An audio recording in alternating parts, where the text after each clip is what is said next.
According to the CDC, screening employees before they enter your facility can help minimize the risk of spreading COVID-19 among your workforce.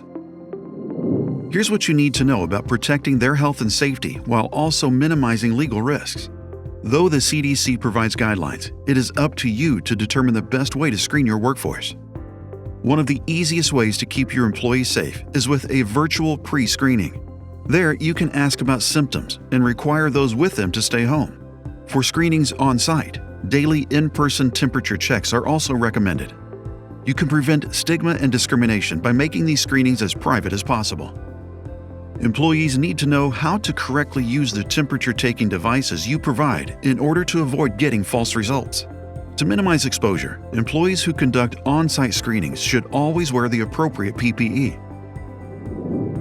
Outdoor heat and exercise can cause higher readings, but the body adjusts quickly to cooler temperatures.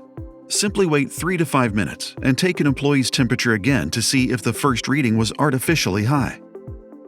Your employees should clearly understand how and where you are keeping records of their questionnaire answers and daily temperature readings.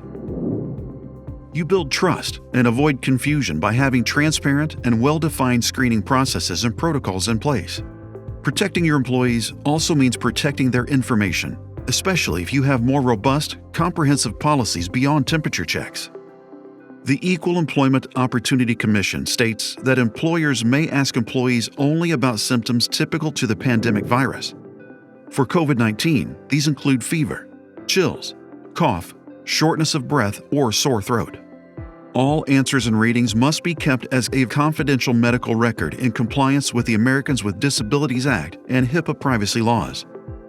If a pre-screening or temperature check reveals clear COVID-19 symptoms, what should you do? The first step is to separate anyone who might be infected from other employees, customers, and visitors.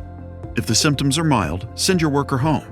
If they are more severe, recommend your employee go to their healthcare provider for evaluation and potential testing, consistent with CDC recommendations.